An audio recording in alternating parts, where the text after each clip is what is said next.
I've said before, doesn't everything just feel a little precarious? Yes. Yes, it does. Well, if you're you follow the stock market at all, my life experience is when it's setting records like every other day, there's a correction coming. And like my dad, who's been retired for quite some time, says, I've lost everything half of everything I've got, like 3 times since I retired. I mean, it happens now and then where you get the big correction. And the correction isn't going to be like the gentle parenting craze. It's going to be more like an angry Catholic school nun in 1950. Okay? The ruler's going to come down with a resounding smack. God dang it. Have y'all looked at your 401k? I rarely do. I just had to for some form the other day. I looked at my 401k and I was like, holy crap! I suppose I shouldn't have been surprised with the stock market constantly setting records, and it's pretty tied into that, but yeah. I'm a hardcore long-term investor guy. If you miss the drop by a day and the rally by a day, you will lose out on an enormous amount of wealth. Right. That's why you just ride it out. On the other hand, I look at what's going on right now and I think, oh God, cash out, just cash out now. Cash out. My gold bars or Bitcoin or Dogecoin or GameStop stock. Is that still going on? I don't know. Gold bars. Yeah. Maybe that's the answer. This is breaking news. Israeli Prime Minister Benjamin Netanyahu spoke on the phone with the Prime Minister of Qatar and apologized for violating Qatar's sovereignty in the strike on Doha and expressed regret for the killing of a Qatari security guard while they were taking out the various Hamas leaders. There. See? Everybody's fine now. Netanyahu's sitting with the president right as we are. I wonder if that was part of the deal. Trump said, you got to call and apologize. Tell him you're sorry. No, tell him you're sorry and mean it. Someday I wish they would release the Trump-Netanyahu tapes like they did the Nixon tapes. I don't know if there are tapes, but, like after the Qatari attack, the word was Trump just lit him up, he yelled at him. Yeah. But then they subsequently, whether it was a couple hours later or the next day, had a very good, calm, productive chat. So they've obviously got a couple of alpha male,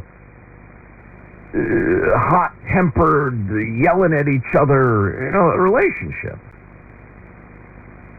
I'd love to hear it someday or just read the transcripts, but I don't know if that'll ever happen. Semicolon, that would all be amusing. Agreed. An anti-ICE protester in Massachusetts forgot to put her car in park while yelling at agents making an arrest of an illegal alien, and her car rolled into a lake and sunk. That's disappointing. Told Fox News. It happened in Upton, Massachusetts, a small, very blue town in blue Worcester County, 40 miles west of Boston. In a clip, a voice can be heard saying, well, that sucks. Look at that, Lucy. Her car got lost as the woman's car drifts further into the water. Yeah. It's a lesson for all of us.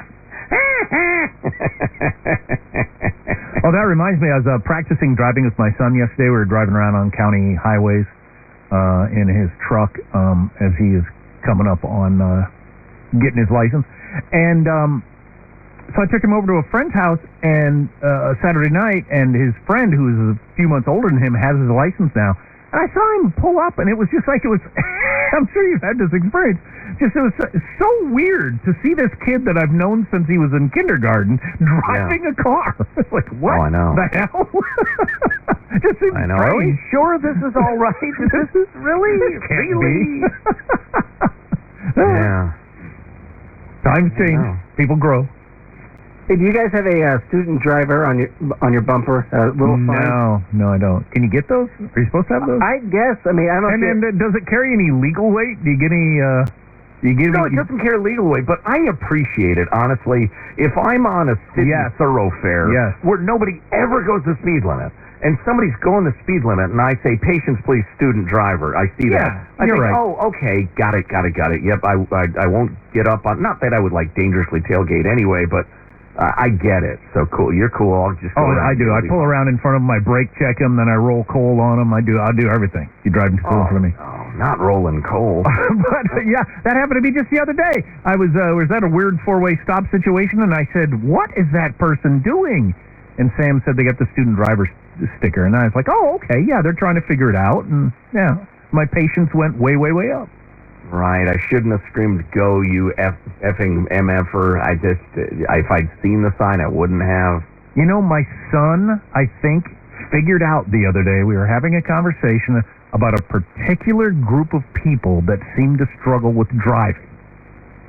Oh. And I think he came upon this realization himself? No. He's very aware of it. He's very aware of the existence of this, and I won't say why. But I think he figured out why. And it's always been a mystery. Why does this particular group of people struggle with driving so much when they seem to excel at other things? I won't name the group. But I've got a great punchline, but it would end our careers today. And I can't explain why. But it reminded me of one of the many Armstrong and Getty, I don't know, laws of social physics or whatever, things that we've come across over the years. The fact that you can point out the strength of a racial group or ethnic group or whatever, or really any group, you can point out their strengths as divided out from other people, but not the weaknesses. And it makes no sense whatsoever that any group could have only positives and no negatives. I mean, that does make sense on any face of it whatsoever. No. You want another layer of irony. If you were to say... Because you can say that group has high homeowner rates, less crime, gets divorced less. But if there's a negative stat, you can't say that out loud or you're in trouble. Well, so here's the extra load of irony.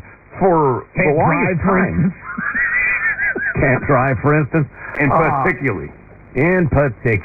If you were to suggest that sort of thing, even a positive, I remember... If you were to suggest that, Indian kids, they work really hard and they value education, and you weren't even supposed to say that because that reduces the individual to just his group. And that's ugly. That's a stereotype. Even positive stereotypes are racism and wrong. And then the woke crowd came along and took over the left, and they're like, everybody is the stereotype of their race. All white people are evil white supremacists. All black people are victims. There are no individuals. You will not be judged on your individual achievements or efforts or character. You will be painted with the color of your race, period. And that was the left again. But the new left. Yeah. I wish I could talk about this more, but I can't. It would end our careers.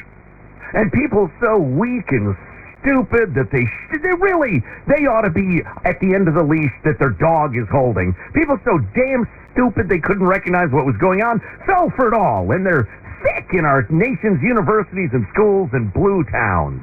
Yes, indeed. They believe every word of it, and when the new left comes along and utterly contradicts that, but yells at them a little bit, they'll go along with that next.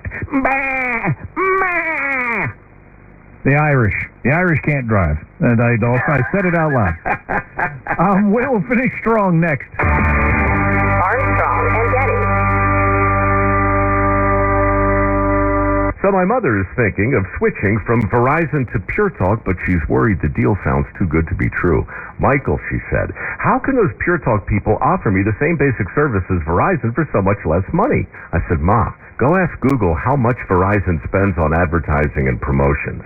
A few seconds later, my mother said, oh my goodness, $12 billion a year? That must be a typo. I'll tell you what I told my mom. It's not a typo. Verizon spends $12 billion a year on advertising and promotions, and their customers are paying for it. Well, Pure Talk doesn't spend that kind of money on commercials. Trust me, I would know. That's why they can offer you, and my mother, unlimited talk, text, and plenty of data on a crazy fast 5G network for just $25 a month. And if you're a business owner, you could really save a fortune. Dial pound 250, say the words Mike Rowe, and you'll get an additional 50% off your first month. That's pound 250 Mike Rowe. Pure Talk. Everything you need and nothing you... Okay, Dana Lash, weekday afternoons at noon. Immigration used to mean assimilation, and it's the melting pot. E pluribus unum, from many, one. And there's a reason why that's the slogan for the United States, because our strength comes from many with one purpose, the desire to be free, the animating spirit of liberty. And at some point, the left decided that even the phrase melting pot was offensive. Listen on the free iHeartRadio app or on the Patriot AM 1360.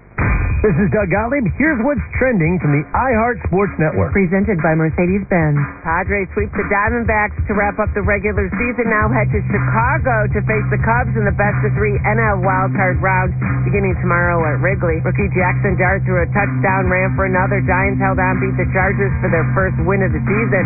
Chargers fall to 3-1. The Rams scored 14 unanswered points in the fourth quarter. Beat the Colts and improved to 3-1. I'm Ron DeMoss. Looking for an exceptional driving experience? Find it behind the wheel of a Mercedes-Benz SUV. Experience the power, precision, and intelligence of an iconic Mercedes-Benz SUV at your local Mercedes-Benz dealer today. Armstrong and Getty here, and every day brave men and women in uniform sacrifice for our freedom. But when a military career is cut short due to medical reasons, their battle isn't always over. The wounds, both seen and unseen, can feel overwhelming, from physical injuries and PTSD to the challenge of adjusting to civilian life. Warriors often face struggles that they never expected, and that's where Warrior Foundation Freedom Station steps in. Through 3 Freedom Station transitional housing communities, they offer an 18-month program with wraparound support, career guidance, educational opportunities, financial counseling, and more. For instance, this year, thanks to San Diego's incredible support, 155 medically retiring Warriors received professional business attire through Warriors Foundation's Dress for Success events, helping them move from combat boots to business suits. And there are outdoor therapy trips, hunting, fishing, golf. At Warrior Foundation Freedom Station, they provide more than just support. They offer a path forward. Visit warriorfoundation.org to donate, volunteer, or learn more. That's warriorfoundation.org. Hey, it's Dr. Laurie Santos here. I'm proud to support iHeart Recovery Month and Mobilize Recovery to help elevate and normalize conversations we should all be having about addiction and mental health conditions. Because those conditions affect all of us, whether you're struggling yourself or have a family member or friend that just needs to know that recovery is real. Our communities need our voices. You can be the difference that inspires